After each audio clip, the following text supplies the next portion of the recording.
आज का टॉपिक है पेशेंस। पेशेंस होना बहुत ज़रूरी है, बट क्लियरली मैं बहुत इम्पेशेंट इंसान हूँ, तो वो चीज़ कैसे ग्रो करे? सर पेशेंस मेरे अकॉर्डिंग मुझे इसका कोई मतलब नहीं पता है। गूगल कुछ कहता है, लोग कुछ कहते हैं, बट जब मैंने खुद में देखा है, जैसे मैं अपना दिन स्टडी से स्टार्ट कर रही हूँ फॉर एग्जांपल, तो सर मेरे अंदर एक बहुत एंग्जाइटी, एक रश रहता है। कोई चीज़ मैंने अगर बहुत टाइम रिपीट कर दी, मैं गिव अप नहीं करती हूँ, कभी भी नहीं, बट वो पेशेंस के साथ थोड़े टाइम में बहुत डेडली लगने लगता है कि अब ये चीज़ें हो नहीं रही हैं, मज़ा नहीं आ रहा है, लाइव फील नहीं हो रहा है, पता है कि सुबह उठ के रोज़ एक काम रिपीट करना है। So I don't understand what is patient actually, and I want to understand from you sir. Sir basically अगर हमें किसी भी फील्ड में, अगर करियर वाइज या अगर हम ग्रोथ की बात करें, अगर किसी में भी एक्सेल करना है, तो वो हमें पता है ओवरनाइट नहीं होने वाला है। We have to work really hard, और उसके लिए पेशेंस हमें बहुत ज़्यादा चाहिए। फॉर एग्जांपल मैं फिटनेस कंटेंट बना रहा हूँ 2 सालों से। पहले 1.5 साल कुछ रिटर्न नहीं आया तो आए डाउन मोमेंट्स, चलो क्विट कर देते हैं, कुछ मॉनेटरी बेनिफिट नहीं हो रहा, लेकिन वो पेशेंस रखा कि एक स्किल समझी कि नहीं पेशेंस रखेंगे, आएगा, बाद में आएगा, तो अब वो उसके 10x रिटर्न दिखते हैं। लेकिन कभी कभी अभी भी फेजेस आते हैं कि जब आपका बड़ा गोल है, आप देख रहे हो फाइनेंशियल फ्रीडम, तो कितना वो पेशेंस रखे जब देख रहे होते हैं आसपास की हो नहीं रही चीज़ें जिस हिसाब से होनी चाहिए, लेकिन पता है बैक ऑफ द माइंड कि 5 साल बाद ये चीज़ एक्सप्लोड करेगी और अच्छा होगा, लेकिन उस टाइम को सस्टेन कैसे करे, वहाँ पे पेशेंस कैसे रखे? हाउ डू यू नो कि जो आपको लगता है कि 5 साल बाद ऐसा कुछ हो जाएगा मार्केट में, वो सच है या झूठ है? आपको लगता ही तो है, based upon your thinking, your understanding, which is very very limited. Thinking by it's very nature is limited. आपने कुछ थोड़ा बहुत कहीं पे देख लिया है और उसके बेस पे एक डिसीजन ले रहे हो, तो पहले तो अपनी उस नॉलेज को, इंफॉर्मेशन को और पक्का करते चले जाओ। You must have a clear cut explanation and logic behind whatever you are saying. तब हम कह सकते हैं कि अब आपका कन्विक्शन एक्चुअल में स्ट्रांग है। इनफैक्ट कॉन्फिडेंस और कन्विक्शन आता कहां से है, कभी सोचा है? जैसे किसी भी फील्ड से रिलेटेड कोई इंसान होता है, उसमें बहुत कॉन्फिडेंस होता है, किसी में कम होता है। Knowledge and experience and data and information backed by research, backed by what is actually going on in the market, not कि जैसा हमको लगता है। दोनों में बड़ा फर्क है।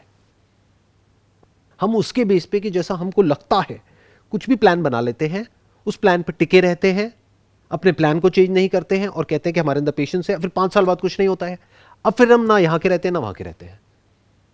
90% से ज्यादा बिजनेसेस फेल हो जाते हैं 5 साल के अंदर अंदर। तो 90% प्रोबेबिलिटी क्या है कि आपका बिजनेस फेल हो जाएगा। तो बैकअप प्लान क्या है? This is part of patience. जैसे गाड़ी अगर पंचर हो गई तो एक है ऑप्टिमिज्म, एक्साइटमेंट कि अरे मेरी गाड़ी तो पंचर हो ही नहीं सकती, और हो गई तो देख लेंगे ना, कर लेंगे, तब की तब देखी जाएगी। समझ गए प्रॉब्लम? एक है आप जाने से पहले ही एक बैकअप प्लान बना रहे हो, यानी स्टेपनी है, उसमें भी हवा चेक करी और चल पड़े, पेशेंस आ गया आपके अंदर। नहीं तो जितना एक्साइटेड होगे उतना ही डिप्रेस भी हो जाओगे जब गाड़ी पंचर होगी।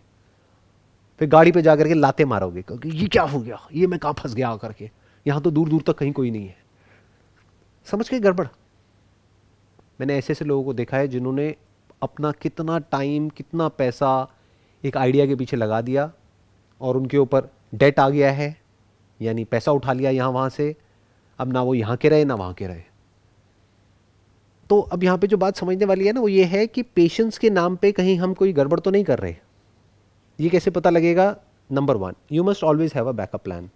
प्लस जब आप प्लान ए पे काम कर रहे हो तो वो काम नहीं कर रहा है, वो आपको समझ आ गया 1-2 महीने में, बिल्कुल भी नहीं कर रहा है, तो अब कैसे पिवट किया जाए, क्या कुछ अलग किया जाए, कैसे किया जाए? That you need to keep on innovating, keep on changing. Rigid नहीं होना होता है वहां पर।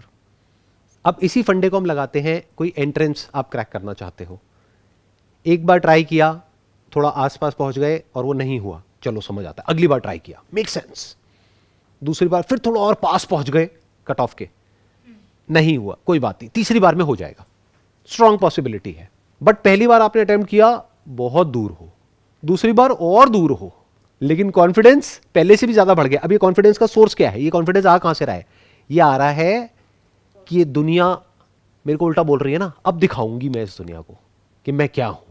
पर अगर ऐसा कोई सोचता हो कि दुनिया को दिखाने के लिए नहीं, कि वो खुद के अंदर कुछ चाहत हो, लाइक जो आप कहते हो पर्पस ऑफ लाइफ हो, वो समझ लिया हो या समझने के लिए दूर तक हो पर हो, इसमें हमें कोई भी कॉन्सेप्ट को घुसाने की जरूरत नहीं है, ना पर्पस ऑफ लाइफ को, ना चाहतों का कोई रोल है। आप चाहते हो उसको क्रैक करना, लेकिन कैपेबिलिटी है नहीं, एक बेसिक नेचर भी तो होता है हर एक का, एक बॉडी माइंड का स्ट्रक्चर भी तो होता है।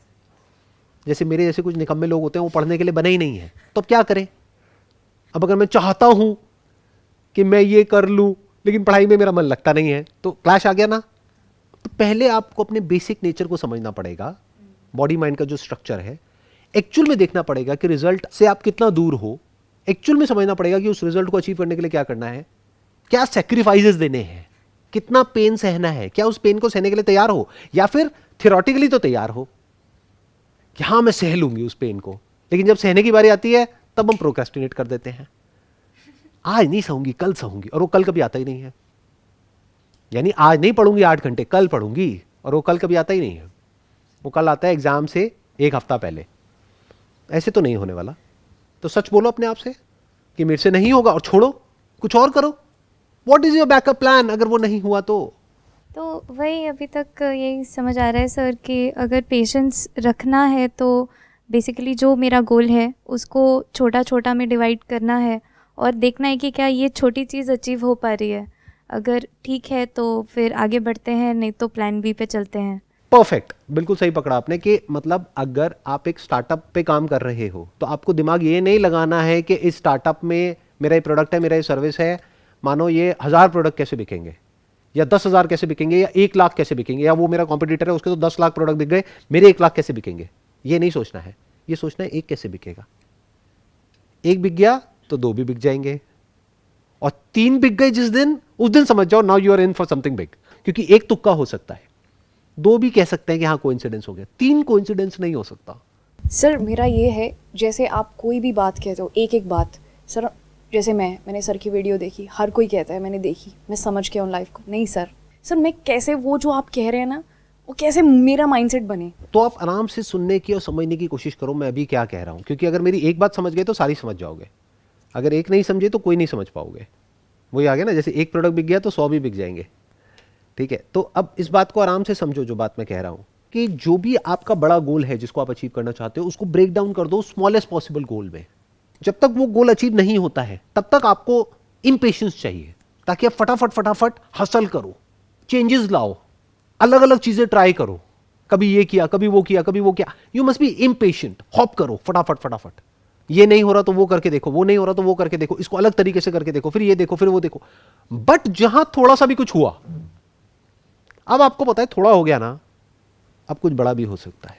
सो सर यही चीज़, मतलब वो कन्विक्शन आया, अगर मैं एक पर्सनल एक्सपीरियंस की बात करूँ, कन्विक्शन आया like after working with people कि पता है कि होगा, ऐसा नहीं कि जस्ट बेस्ड ऑन एक्साइटमेंट 3 या 300 के साथ हवा में नहीं है, ठीक है। 300 लोगों के साथ आई हैव वर्क ऑलरेडी। और 300 लोगों ने कितने कितने रुपए दिए हैं sir on an average you can say 6 to 7,000। On an average आपने 1 से 6,000 रुपए लिया, तो टोटल आपका हो गया 300 इंटू 6,000 18 लाख रुपए का यस सर, काम आप कर चुके हो। बट ये किसी मतलब प्लेटफॉर्म के साथ है। हाँ आई अंडरस्टैंड, मार्केट प्लेस के थ्रू या हाँ, प्लेटफॉर्म, लेकिन वो आ रहे हैं सिर्फ मेरी कैपेबिलिटी को देके, क्योंकि 1 to 1 मैं उनको कोचिंग दे रहा हूँ, राइट। अब ये पता आया, ये कन्विक्शन आया बेसिकली कि ठीक है 300 आया है तो ये 3,000 भी जाएगा आने वाले टाइम में, ये 3 लाख भी जाएगा, और जो बड़ा विजन है वो होगा, क्योंकि वो 300 से कन्विक्शन इतना अच्छा मिला है, तभी वो स्विच भी करा करियर दूसरी फील्ड से इसमें, और बैकअप अभी भी रखा हुआ है, जो आपने बताया कि कभी कुछ नहीं होता, आई हैव अ बैकअप। ये बैकअप तब तक चाहिए था जब तक 300 नहीं हुए थे।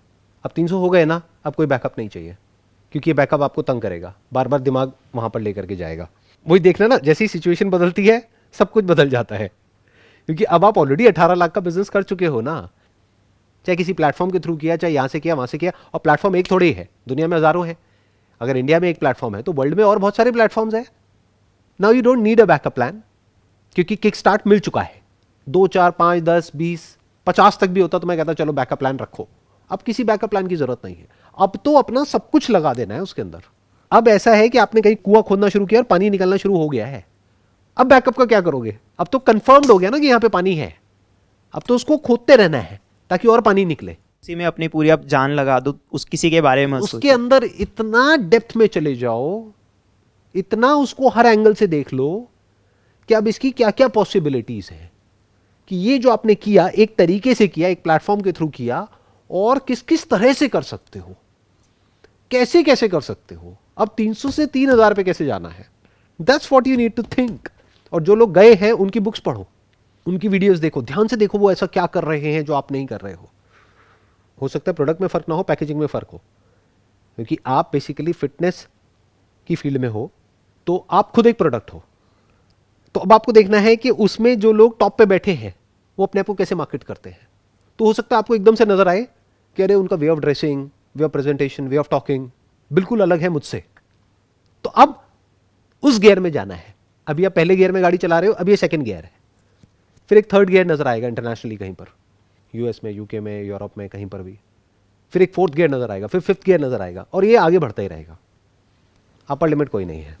तो सर यहाँ पे तो पेशेंस का रोल नहीं है, यहाँ पे तो जो चीज़ें आ रही है उस पर वर्क करते रहो, और पता है कि ठीक है चल रहे हैं आगे करते रहो, बस इंप्रूव नहीं, करते रहो। अब यहाँ पे एक्चुअल में पेशेंस का रोल है, ध्यान से समझना। जब तक सक्सेस नहीं मिली है तब तक आपको इम्पेशेंट होना है।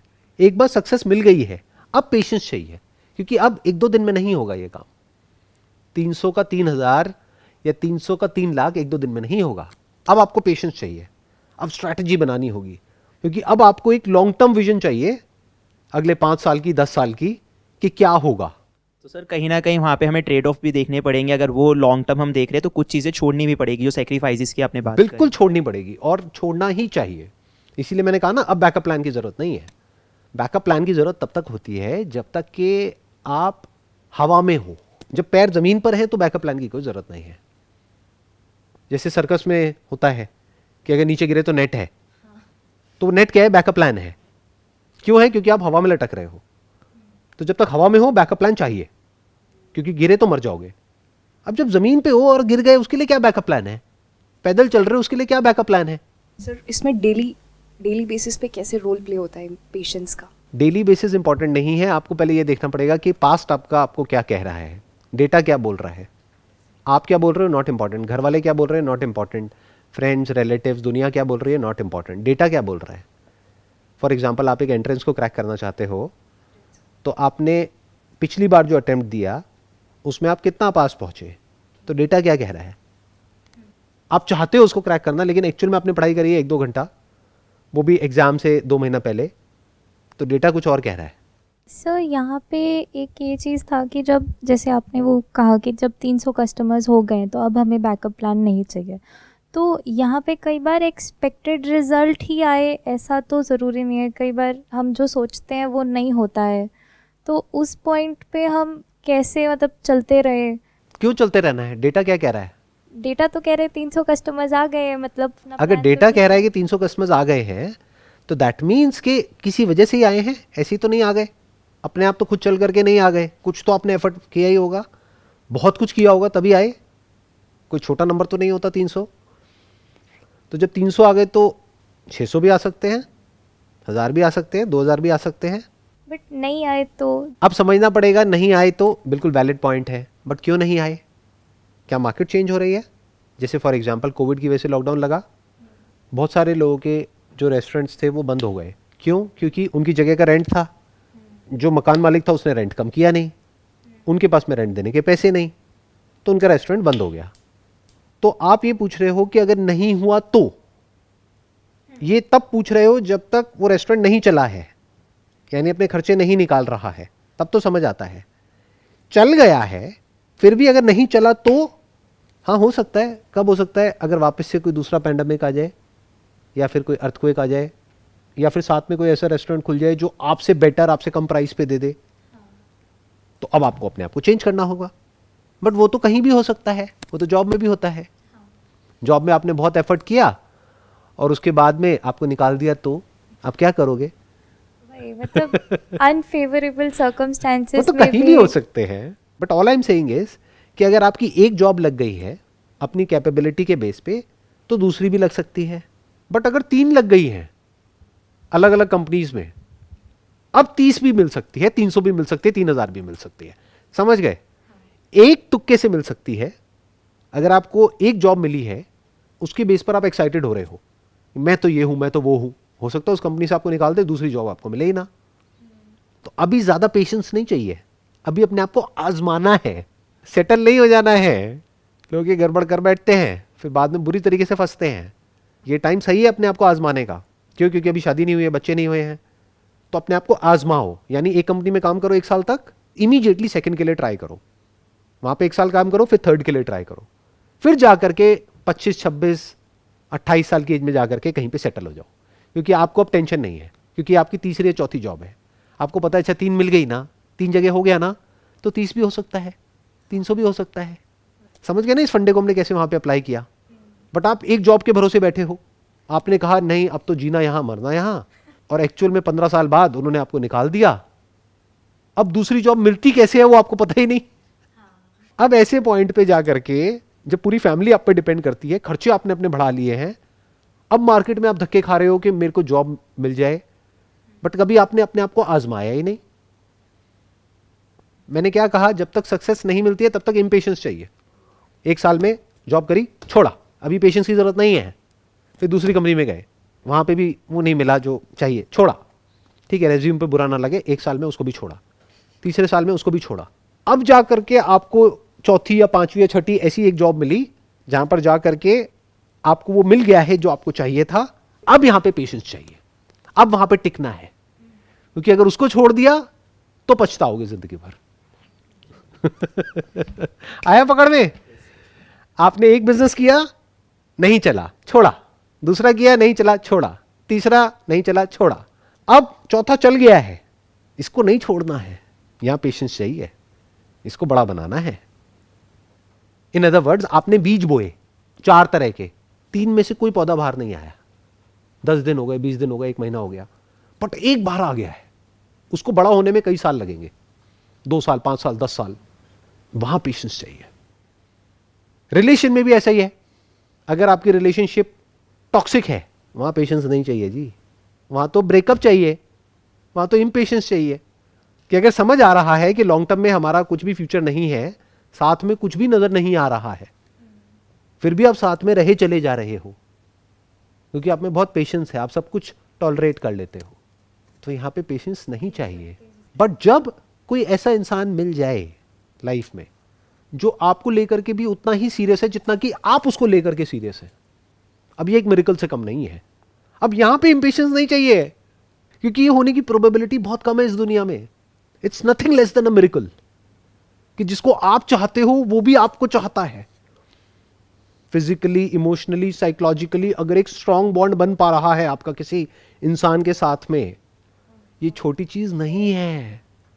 तो वहां पेशेंस चाहिए, क्योंकि वहां भी अप्स एंड डाउन्स आएंगे, वहां भी प्रॉब्लम्स आएंगी, वहां पे कुछ पैचेस आएंगे, कुछ फेजेस आएंगे उस रिलेशनशिप के जो बहुत बुरे होंगे, तो वहां पे पेशेंस चाहिए।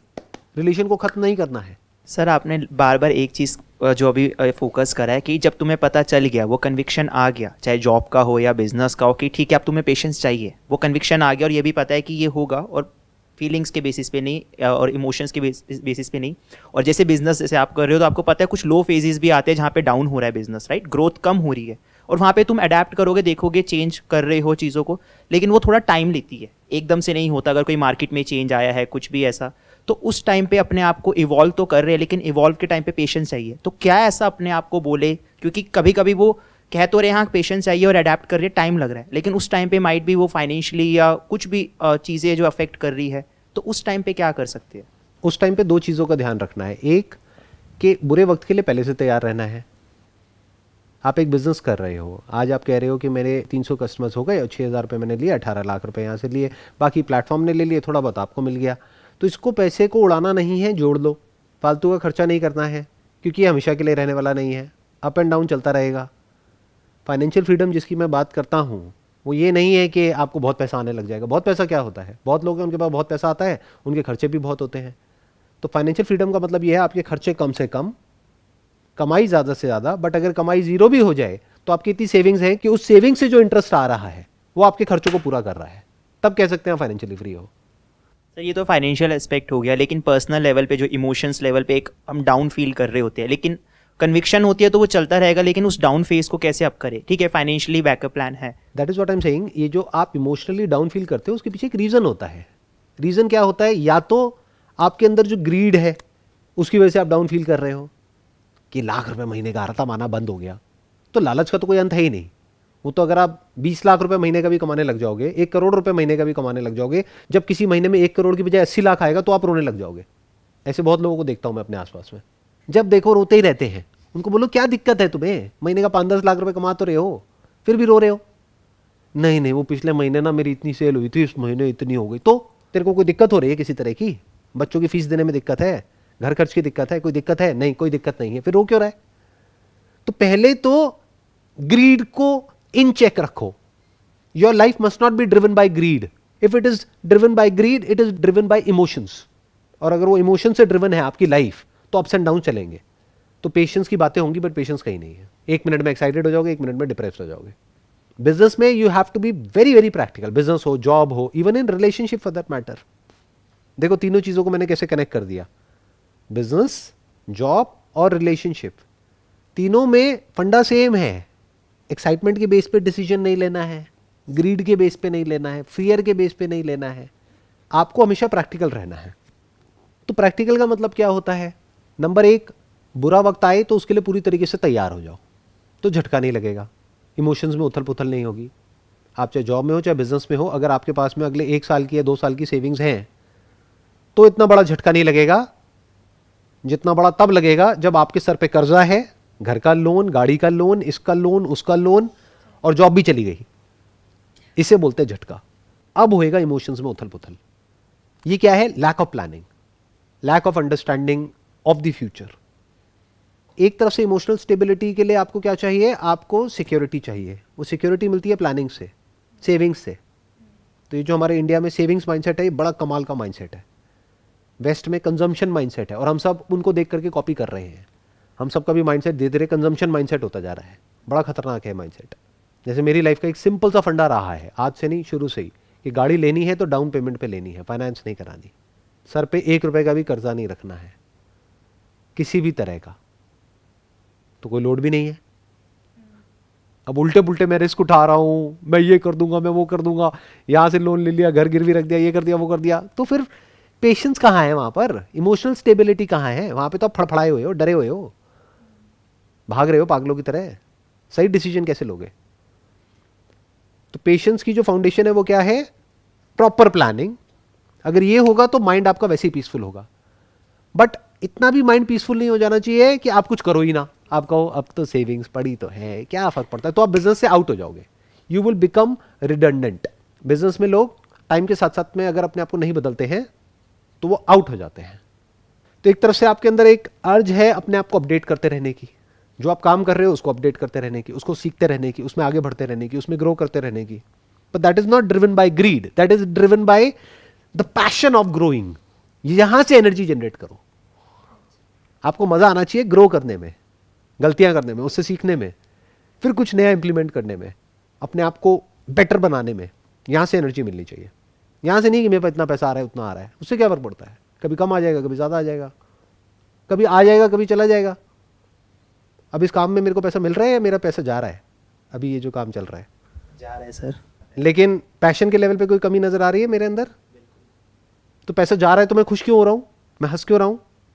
क्योंकि सर पर्सनल लेवल पे वो अफेक्ट नहीं कर रहा. आपने इतना कर रखी है, प्लानिंग कर रखी है वो सारी चीज़ें कि ठीक है अगर यहाँ पे जा रहा है, वो जा रहा है इसलिए क्योंकि वो मुझे एक हैप्पीनेस दे रहा है, फीलिंग दे रहा है. और ऐसा नहीं है आपका जा रहा है पैसा, वो हमें लग रहा है जा रहा है. आपके हिसाब से वो प्लानिंग है, इसके लिए भी आपने अपना प्लान कर रखा है कि इतना मेरा यहाँ पे एलोकेट होगा और this is something I like to do. तो इस हिसाब से अगर मान लो अभी आपका बिजनेस में उतना पैसा हो ही ना, इसकी प्लानिंग के लिए ना हो, तो आप जितना मर्जी पैशनेट हो तब भी नहीं कर पाओगे. एग्जैक्टली. वन इज प्लानिंग, कि ये जो मैंने प्लानिंग कर रखी है उसकी वजह से मैं पीसफुली ये सेशन कर पा रहा हूं. अगर मैंने कोई फाइनेंशियल प्लानिंग नहीं करी होती लाइफ में तो ये मैं करने का सोच भी नहीं सकता. करना तो बहुत दूर की बात है.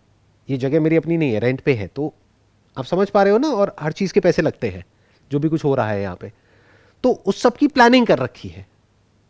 जैसे एक इंसान एक प्लानिंग करता है कि मैंने इतना पैसा कमाया तो इसमें से 10% भगवान के नाम पे. ऐसी मैंने अपनी एक प्लानिंग कर रखी है. इतना पैसा यहां पर, यहां से क्या आएगा? कुछ नहीं आएगा. क्या मिलेगा? सेल्फ ग्रोथ मिलेगी, कुछ सीखने को मिलेगा. कहते हैं to teach is to learn twice. तो आपको लग रहा है कि मैं आपको कुछ सिखा रहा हूं, अरे मैं तो खुद सीख रहा हूं, मुझे आपकी क्या पड़ी है. सीखना है नहीं सीखना वो तो आपके हाथ में है ना. कितना सीखना है कितना नहीं सीखना वो आपके हाथ में है. That is not my department. मुझे क्या मिल रहा है वो मुझे तो वो देखना है. जब मैं सेशन में आया था तो मुझे थोड़ी पता था कि आप ऐसा कोई टॉपिक लेकर के आओगे. तो वो टॉपिक आया, उससे रिलेटेड क्या आने वाला है अंदर से वो मुझे खुद ही नहीं पता था. लेकिन देखो कितना कुछ आया. अब ये सब आपको दुनिया की किसी बुक में नहीं मिलेगा. मतलब ये सब क्या है? ओरिजिनल है, कोई थ्योरेटिकल नहीं है कि कहीं से पढ़ लिया याद करके कुछ स्पीच दे रहा हूं. सब कुछ स्पॉन्टेनियस है. तो इसका मतलब मैं ग्रो कर रहा हूं ना. ये मेरी लाइफ के लिए इंपॉर्टेंट है। पैसा आया गया, प्रॉफिट लॉस, अरे ये तो चिंदी लोगों की बातें हैं। Maybe a passion of living you have. Passion to live. And what is life? Life is all about exploring possibilities of yourself. कि देखता हूं मैं कहां तक जा सकता हूं। इसीलिए आप देखोगे मेरे सेशंस में, मेरे चैनल पर आपको कोई पैटर्न नजर नहीं आएगा। जैसे कुछ लोग हैं यूट्यूब पे, उनके चैनल पे एक पैटर्न नजर आएगा, जो 10 साल पहले कर रहे थे आज भी वही कर रहे हैं, वैसे ही कर रहे हैं, सब कुछ सेम है। क्योंकि जैसे ही कुछ अलग करते हैं लोग गालियां निकालते हैं, लोग कहते हैं नहीं नहीं नहीं नहीं, हमें ये नहीं चाहिए, हमें तो वही चाहिए। तो वो लोग इन लोगों के गुलाम है, ऑडियंस के गुलाम है। मैं किसी के बाप का गुलाम नहीं हूं। मेरे को आप देखोगे जो अंदर से आता चला जाता है वो करता चला जाता हूं। जैसे जैसे आता चला जाता है कि नहीं अब इसमें हो गया, छोड़ दिया। जैसे पहले एक लाइफ चेंजिंग सेमिनार करता था, छोटे से वहां से शुरू किया, फिर एक ऑडिटोरियम में किया, वो जगह कम पड़ने लग गई। फिर मैंने कहा यार अब ये बहुत हो गया, उसमें सेम कंटेंट होता था तो मैं बोर हो गया था। मैंने कहा लोगों को तो बहुत मजा आ रहा है, मुझे मजा नहीं आ रहा, सेम कब तक करता रहूंगा। तो वो करता रहा 6 महीने तक, साल तक। फिर उसके बाद में एक स्टेडियम में लास्ट लाइफ चेंजिंग सेमिनार किया, खत्म, टॉपिक क्लोज। उसके बाद जो भी कुछ किया उस सब में अलग है, हर सेशन में अलग कंटेंट है। इस तरह से सोचना होता है कि what is the main focus area of your life. अगर मेरे लिए मेन फोकस एरिया होता ऑडियंस, तो ऑडियंस तो मुझे मिल रही थी लाइफ चेंजिंग सेमिनार से। आज भी लोग बोलते हैं सर वही करो, उसमें मजा आएगा। कहाँ यहाँ 2-3 लोगों के साथ बैठ करके बातें कर रहे हो, इसमें हमें मजा नहीं आ रहा। अरे मजा नहीं आ रहा तो भाड़ में जाओ ना, कौन कह रहा है तुम्हें देखने के लिए। अनसब्सक्राइब करो, पता है ना एक बटन होता है नीचे अनसब्सक्राइब का, वो करो और जाओ, सीधी बात। बट मुझे तो मजा आ रहा है, तो मैंने किसी का ठेका लिया हुआ है। समझ गए पॉइंट? क्यों हो पा रहा है ये सब कुछ? क्यों? क्योंकि फंडे क्लियर है लाइफ के। नंबर 1 प्लानिंग स्ट्रांग है। नंबर 2 फ्यूचर को देखना कि फ्यूचर में क्या जरूरत है, कि ये सब जो अभी हो रहा है फ्यूचर में इसकी लोगों को क्या जरूरत है। आने वाले 5 साल बाद, 10 साल बाद, 20 साल बाद, 100 साल बाद, मैं तो वहां देख रहा हूं। मेरा इंटरेस्ट सिर्फ ये 1-2 साल 5 साल पे नहीं है, मैं तो ये देख रहा हूं 100 साल बाद दुनिया में कितनी जरूरत होगी इस तरह के कुछ की, जहां पर डायरेक्ट बात उनको समझने को मिलेगी। बीच में कोई ठेकेदार नहीं है, जैसे धर्म के ठेकेदार होते हैं ना, बीच में मीडिएटर आ जाते हैं। No mediator of any kind, direct 500 साल बाद भी कोई बंदा बैठा होगा, डायरेक्ट देखेगा जो देखेगा। इस तरह से जब आप चीजों को समझ लेते हो, यानी your life is not driven by greed और फियर। कोई देखता है देखे, नहीं तो भाड़ में जाए। फियर नहीं है, ग्रीड, क्या चाहिए, क्या दोगे, कुछ नहीं चाहिए। लेकिन एनर्जी में अभी भी कोई कमी नहीं है, पैशन में अभी भी कोई कमी नहीं है। समझ पा रहे हो किस तरह से मैं चीजों को एक्सप्लेन कर रहा हूं? I am not just telling you to do it. एक थ्योरेटिकली कोई कुछ बोल रहा है और खुद कुछ और कर रहा है। I am doing it, I am actually living it. तो ये मत देखो कि मैं क्या बोल रहा हूं, ये देखो कि मैं जी कैसे रहा हूं। आपको सब कुछ समझ आ जाएगा। एक स्टेज ऐसी आ जाती है लाइफ में जिसके बाद में पेशेंस का भी कोई रोल नहीं होता है, क्योंकि पेशेंस में इट इज इंप्लाइड कि टाइम है। But once you are free from time तो पेशेंस भी नहीं चाहिए। Now I don't need patience. For example, ये जो मैं अभी कर रहा हूं, इसके लिए अगर मुझे कोई एक्सपेक्टेशन है कि इसको करके ये होगा 1 साल बाद, 2 साल बाद, 5 साल बाद, 10 साल बाद, तो पेशेंस चाहिए ना। अगर कोई एक्सपेक्टेशन ही नहीं है तो, जैसे मंदिर में जाते हो पूजा करने, तो वो 2 तरह की होती है ना। एक तो हाथ जोड़ करके कुछ मांग रहे हो भिखारियों की तरह, हे भगवान मुझे ये चाहिए, वो चाहिए, वो चाहिए, वो चाहिए। अगर मांग लिया तो पेशेंस चाहिए। अगर कुछ मांगा ही नहीं, जा करके थैंक्स करके आ गए, तो अब क्यों चाहिए patience? I think that sums up the entire conversation या डिस्कशन जो भी आज हमने यहाँ पर करी है। It was pleasure talking to all of you and wish you all the best.